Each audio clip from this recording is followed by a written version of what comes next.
सारी दोस्तों अस्सलाम वालेकुम। अज आऊँ आया उस्ताद मोहम्मद खान वसान जो असो एग्रीकल्चर एक्सपर्ट आ। वसान शुजा सीड अब्बास फार्म जो इंचार्ज आ। अज असो फील्ड फार्म लगल आ मीर ज़बरदस्त जी ज़मींदारी ते डबरे फार्म ते उते आ जागीर ते उते आयल आहियूं जिते असांजी अॼु रोगिंग भी हले। तंहिंजे बारे में कुछ सवाल कंदसि मोहम्मद खान वसान साहब का। तो साईं कहिड़ी कणक आहे जेकी तव्हांजी रोगिंग बि हले, कहिड़ी जिन्स आहे हीअ अॼु हिते? हीअ जेका जिन्स जिते पाण बीठा आहियूं हीअ TD1 आहे ऐं जॾहिं प्योर सीड ठाहिबो आहे त पोइ उनजे लाइ बाक़ाइदे ॿियो चई चुको आहे त कुझु ज़मींदारनि खे क़ुर्बानी ॾियणी पवंदी आहे। ऐं हिते जेको आहे सो असांजी कंपनियूं जेके ॿ आहिनि सुजा सीड कॉर्पोरेशन ऐं SN सीड कॉर्पोरेशन, उन्हनि जा प्लाट मुख़्तलिफ़ लॻल आहिनि जंहिंमें TD1 आहे, बेनज़ीर आहे, किरण 95 आहे या ॿियूं जेके वैराइटियूं पंजाब जूं आहिनि उहे कुझु लॻल आहिनि।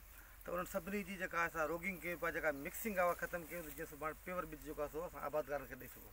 हीअ साईं जेके तव्हां ॿिज जेको कयो तव्हांजी सोर्स कहिड़ी किथे जी हुई? हीअ सोर्स जेका आहे असां टंडरजाम यूनिवर्सिटी वारनि जी आहे, गवर्नमेंट डिपार्टमेंट खां वरितल आहे। उन कणक में इहा पोज़ीशन तव्हां ॾिसो पिया त छोकिरनि जा कांबा भरिजी विया आहिनि, यानी बाक़ाइदे मिक्सिंग त थोरी घणी आहे पर उन ख़तमु कयूं पिया। कोशिशि असांजी इहा ई आहे त जीअं ईंदड़ साल जेको आबादगारनि खे ॿिज ॾियूं उहो प्योर ॿिज हुजे। हिते हिन बनी ते मीर साहब वारनि जी ज़मींदारी में तव्हांजो साईं घणनि एकड़नि जो फार्म लॻल आहे? हिते तक़रीबन मुंहिंजे ख़्याल में को 550 खां 600 एकड़ थी वेंदो। मुख़्तलिफ़ वैराइटीज़ आहिनि जेके कणक जी लॻलूं आहिनि ऐं ख़ासि करे घणी बनी हिते जेका आहे असां नाड़ी कई आहे, छो कमंद विच में लॻल आहे ऐं नाड़ी थियल आहे ऐं हिते रोगिंग करणु जेका असां ईज़िली आहे, सवली आहे, माना सुठे नमूने कनि पिया।